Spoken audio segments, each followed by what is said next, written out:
Hello students, my name is Rohit कैन्युली and I am from ICT virtual classroom Dehradun. कैसे आप सभी? मेरे ख्याल से अच्छे होंगे। हम बात कर रहे हैं क्लास 8th साइंस की, और जिसके अंदर हम बात करेंगे चैप्टर साउंड से, है ना। समझेंगे किस तरीके से उसके अंदर चीजें हैं उनको समझने की कोशिश करेंगे। तो उन्हीं को करने के लिए चलते हैं बच्चों स्मार्ट बोर्ड की तरफ।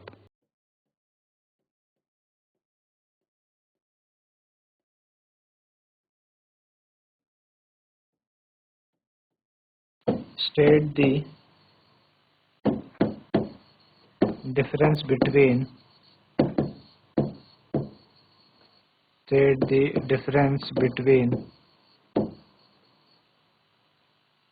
ultrasonic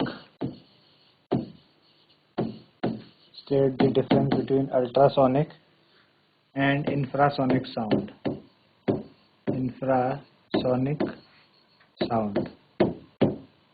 अल्ट्रासोनिक और इंफ्रासोनिक साउंड के बीच में हमें क्या बताना है? डिफरेंस बताना है। तो देखो बच्चों, अल्ट्रासोनिक जो साउंड होती है उसकी फ्रिक्वेंसी 20,000 से ज्यादा होती है ना। और इंफ्रासोनिक की 20 हर्ट्ज से कम है, क्योंकि जो जो ऑडिबल रेंज है जिसे हम ह्यूमन सुन पाते हैं वो 20 से 20,000 तक के बीच की होती है। तो 20,000 से ऊपर वाली आपकी, हमने क्या कहा, जो ह्यूमन सुन पाते हैं 20 हर्ट्ज से 20,000 हर्ट्ज तक। 20,000 हर्ट्ज से ऊपर वाली अल्ट्रासोनिक और 20 हर्ट्ज से नीचे वाली इंफ्रासोनिक, है ना। कौन कौन से लोग सुन पाते हैं अल्ट्रासोनिक? जैसे कि आपके डॉग है, बैट, मंकी, है ना, डियर, ये सारे सारे अल्ट्रासोनिक साउंड सुन पाते हैं। एनिमल्स जैसे कि वेल, एलिफेंट, है ना, जिराफ, ये सारे सारे इंफ्रासोनिक साउंड सुन पाते हैं। तो बेसिकली ये डिफरेंस है दोनों के बीच में, अल्ट्रासोनिक और इंफ्रासोनिक साउंड के बीच में। ठीक है, तो सबसे पहले बात करेंगे इधर अल्ट्रासोनिक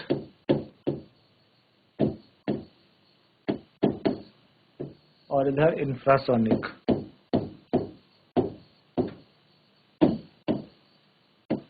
अल्ट्रासोनिक एंड इंफ्रासोनिक, ठीक है ना। चलिए, तो पहला साउंड ऑफ फ्रीक्वेंसी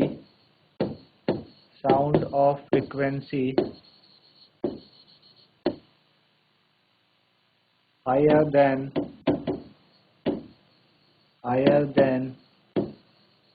20,000 हर्ट्ज, ठीक है ना, उसको हम अल्ट्रासोनिक कहते हैं।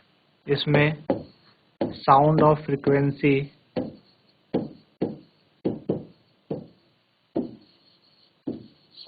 Frequency lower then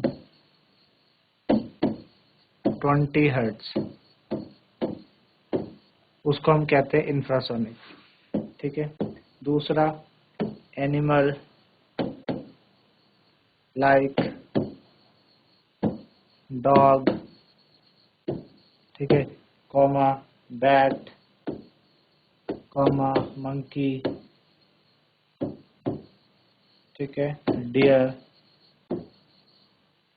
etcetera can hear this sound, यानी अल्ट्रासोनिक सुन पाएंगे ये लोग, ठीक है। इधर एनिमल लाइक वेल, ठीक है, comma elephant, comma giraffe,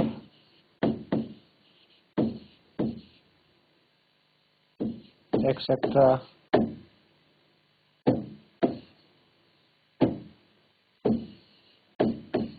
can hear this sound. This means infrasonic, ठीक है। तो नोट डाउन कर लीजिए आप इन्हें। ये डिफरेंस है अल्ट्रासोनिक और इंफ्रासोनिक साउंड के बीच का।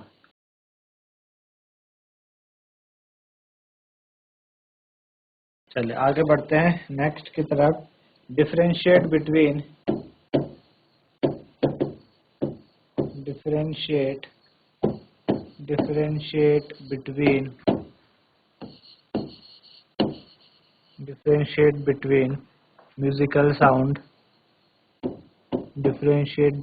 musical sound and noise. Musical sound और नॉइज में क्या डिफरेंस है ये हमें बताना है। म्यूजिकल साउंड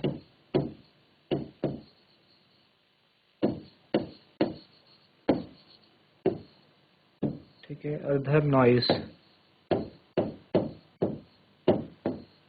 ठीक है, सबसे पहला कि म्यूजिकल साउंड आप जब भी म्यूजिकल साउंड को सुनो तो प्लीजेंट होती है ना, सुनने में अच्छी लगती है, स्मूथ है, और कानों की मतलब कान उसको एग्री कर पाते हैं, सुन पाते हैं easily.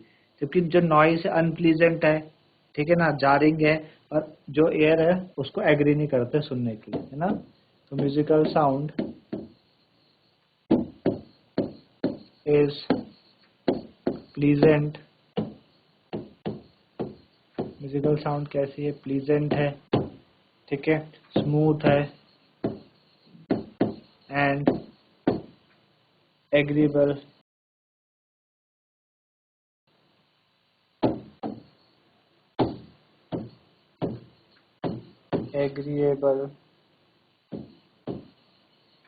Agreeable to what? Ear. ठीक है, और यहाँ पे नॉइस इज अनप्लीजेंट। नॉइस क्या है? अनप्लीजेंट है, ठीक है, जारिंग है, अनप्लीजेंट, जारिंग, एंड डिसएग्रीएबल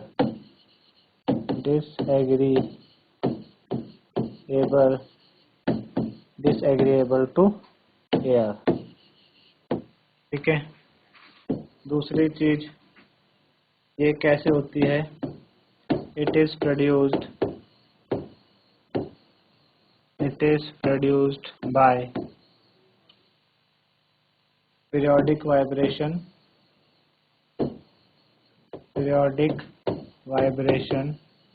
ये जो है पीरियोडिक वाइब्रेशन से होती है, जो कि रेगुलर और कंटिन्यूस होते हैं।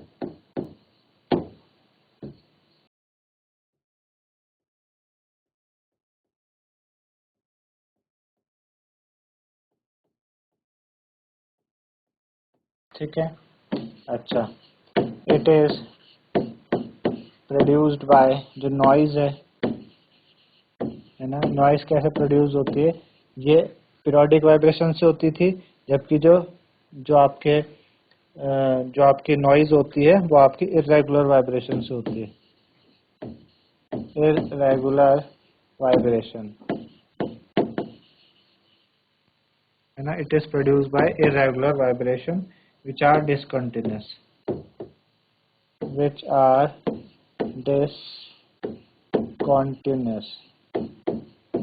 जो कि कैसे है? डिसकंटिन्यूस। ठीक है ना, आए बस हमने तो ये बेसिकली कुछ डिफरेंस है किसके बीच में? म्यूजिकल साउंड और नॉइस के बीच में। तो आप नोट डाउन कर सकते हैं।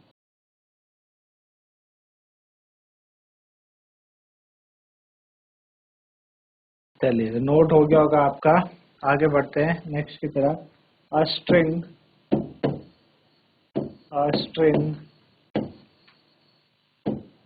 Musical instrument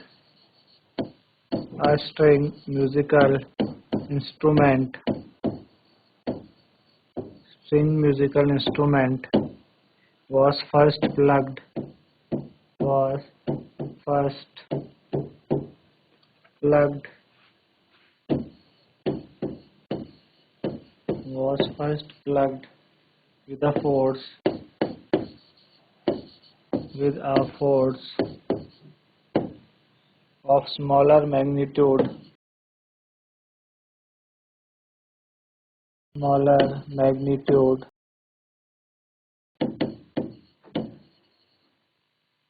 and then with a force of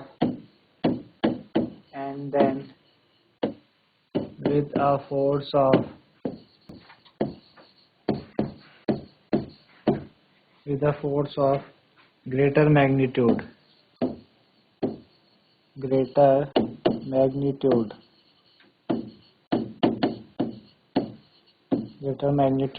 in which case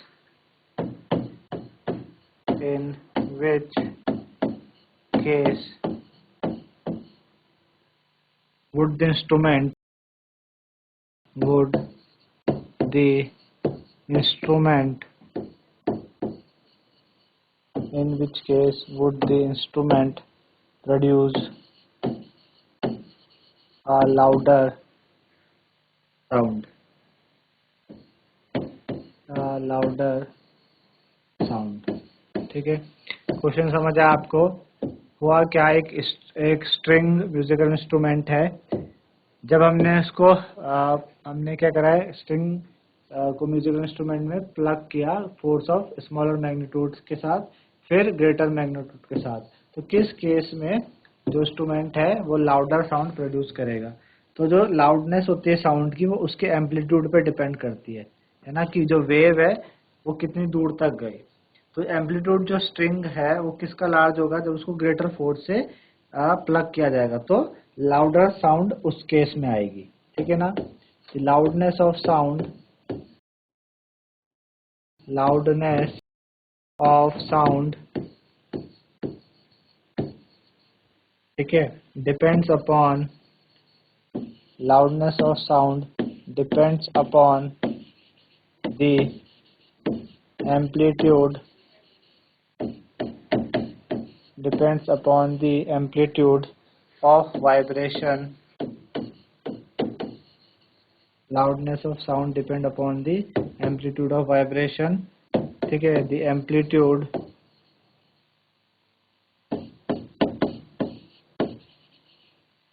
of string is larger than plugged with greater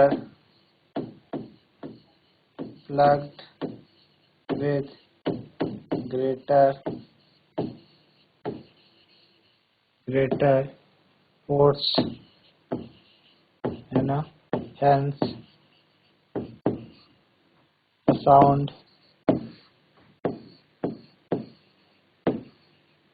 will be louder in that case,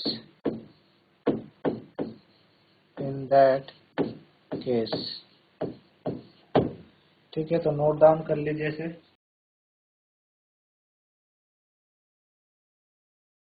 next question हमारे पास है, we have learn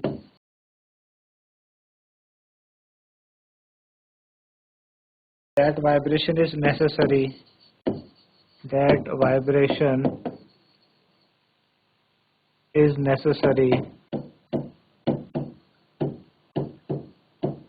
vibration is necessary for producing sound,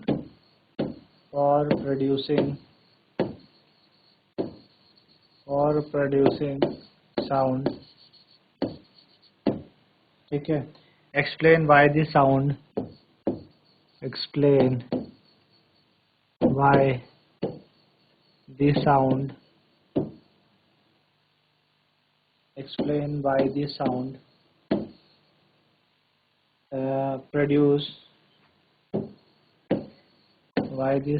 produced by every vibrating body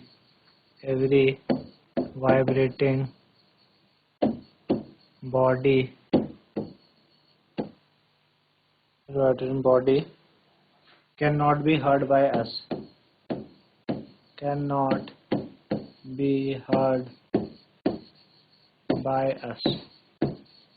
है ना।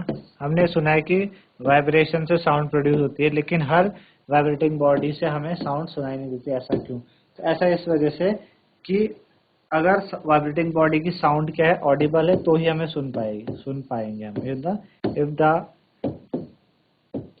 if the sound of vibrating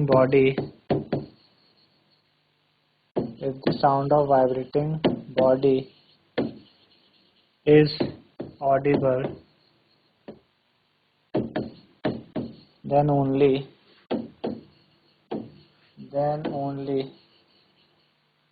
we are able to hear sound.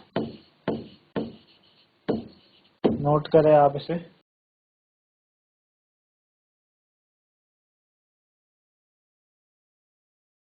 चलिए next है why we are able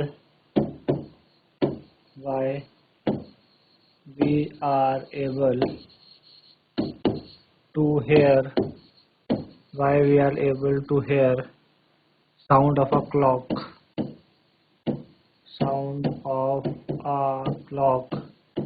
why we are able to hear sound of a clock clearer clearer at night than in day ठीक है। कि हमें जो घड़ी की आवाज है क्लॉक की टिक टिक वो रात को हमें क्लियर सुनाई देती है एज कम्पेयर टू दिन के, है ना। क्योंकि दिन में नॉइस पॉल्यूशन क्या है, कम है, या नॉइस का लेवल क्या है, कम है।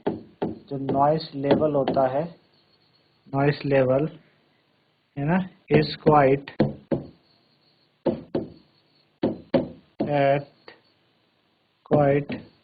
लो एट नाइट। क्या है वो, काफी कम होता है, काफी ज्यादा क्या होता है, लो होता है।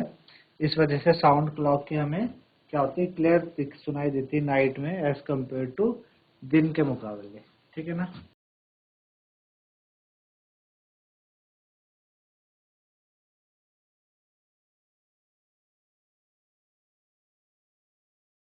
तो इस तरीके से बच्चों हमने साउंड चैप्टर्स के कंसेप्ट समझे क्वेश्चंस आंसर्स की मदद से। मेरे ख्याल से आप लोगों को समझ में आए होंगे।